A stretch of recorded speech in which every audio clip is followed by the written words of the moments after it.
So for this video, I'm going to talk about when the time has come. This is a bit vague, but I'm sure that maybe you can resonate with when you felt like a time has come for you, when you could manifest, or and if for those of you who are not too spiritual or astrological, I guess more particularly spiritual, but like astrology helps with this. But like if for those of you that aren't too terribly spiritual, like you can mind this for long, but like I'll just talk about it for now.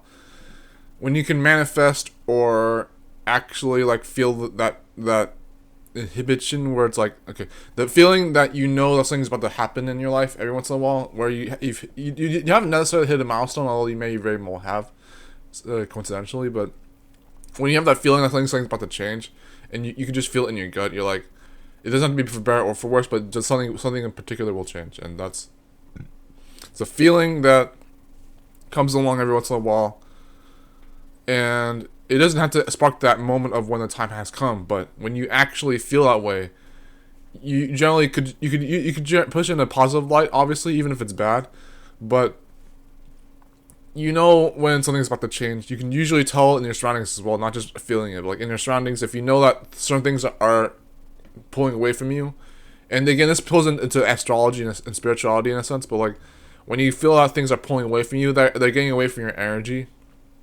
Your energy has changed, and you're matching the frequency of things that you perhaps manifest in the desire. When you can change when you're not a frequency match, and I'm not talking like Rich Lopp now. If you don't want to look him up on YouTube, but like when you're no longer a frequency match for the energies that used to be around you, if even particularly the negative ones that you don't want to manifest anymore because you worked your way around those things, then you'll manifest the energies that perhaps are more desirable, or at least, if anything, other energies that will match you in the meantime. The energies are meant to match the new energy you're creating for yourself. And life really can be about learning the language of the universe. When you know that you can actually live for your own standards, that's perfect. But otherwise, learning the language of the universe, knowing that you're asking for something that you don't want to just be chasing all the time, because if you try to go too desperately hard on wanting something, the universe only understands that you want that thing, and you'll continue to want it and want to be chasing it as a desire, and that's what will be given to you.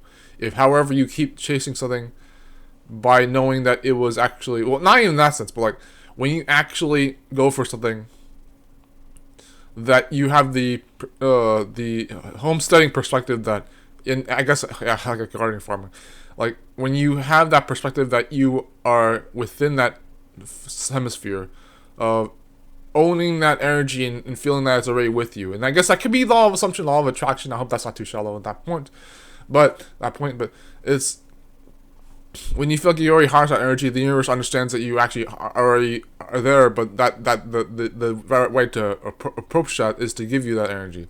And that doesn't have to be the approximate answer, but that's just one way to go about it.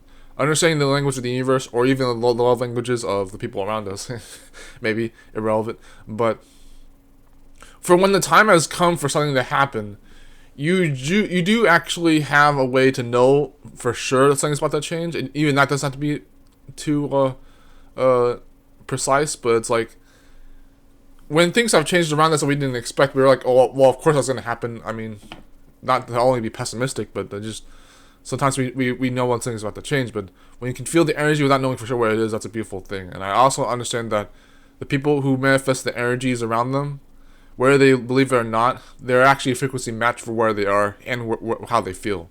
Because if they weren't a frequency match, they would slowly pull away from those situations, both positive and negative, and attract the ones that do match their energies, again, both positive and negative.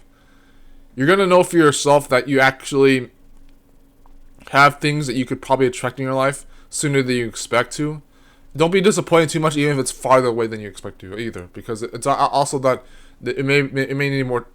I think it's coming to the idea that the universe doesn't have a time frame; it has more of a checklist. If you get certain things done in your own time, then the time could very well be irrelevant. It's about when you can come to those conclusions. Now, do not be disappointed by even that much, but just know that whatever level you're at, if even that's applicable, it doesn't have to be that way, I guess, but you know for sure when things are going to come around in your life. And I know I sounded like I went in circles saying that, but I feel like that insight's going to actually help somebody, and so here I am talking about that for now. But you know, it's a pleasure knowing that these horoscopes and these other spiritual videos, sometimes occultism, every once in a while, and usually more often actually, astrology. Like I look in these spiritual stuff because the spiritual stuff, even the religious stuff, they can help a lot. They don't have to be like, oh, it's just a fantasy. Oh, it's just schizophrenic, or it's just, oh, it's not real. What the hell are you doing? It's not objective enough. But you can get a lot of inspiration from them. I think one of my friends put it best. He's not an atheist, but like he put it best where he says that even in religion, it's good for the inspiration from the morals that you get from those teachings, and with or without a god, and that's a good start for that. I'd say that even spirituality is a better head piece of that. Where in spirituality, you can at least get the inspiration in a way that can still be concrete in other ways. That doesn't have to mean that the concreteness is about things that aren't actually supposed to be objective or real. But you go for this. You know that when the time has come for something, you know that the time is really now, because you always have another tomorrow. But if you can at least manifest what you have today, then you'll probably have more than even what you're trying to get for you in the meantime, and what will be heading for you in time to come. You're gonna be pretty blessed knowing that you could even manifest these things, obviously, but things can change for you whether you're ready for it or not. I'm very fortunate to be not to be ready for a lot of things that change in my life, both because of my patience and because I know that even change is something I desire. I know people may not think I'm someone who actually appreciates change, but I do. I even appreciate surprises. I think that both have been seen as my weakness, change and surprises, but I can see that happening, honestly. But you're going to want to know enough about why things are changing, and when times are coming for things to change. Don't worry about even that. I think you. I keep saying you. It's probably everyone, including me. If it's anything fortunate to know that the things that stay the same are only that way because of a frequency match, then the things that do change may whatever will be for frequency match to be made for the future. That's why I've been trying to highlight this whole video. But if things stay the same, that's the last thing I'm gonna leave up on. If things stay the same and you don't desire them, what you can do is obviously change your energy to be a different frequency match. But more than that, what you can really do is stay level-headed and make sure that you know that what you're trying to depart from isn't something that you actually want to leave behind. Maybe have closure with it. Maybe have some form of understanding that even if it's not meant for you, it's still there for a reason. And that's a beautiful way to leave that into bestowing. Look at me, use all these fancy words to talk about all these spiritual topics. Now, like, I have a wizard hat, or Neuralink for that matter. Jeez, Elon Musk. Now you got me talking about science all of a sudden. Okay, but yeah. Take care, everyone. I'll see you in the next video. Bye.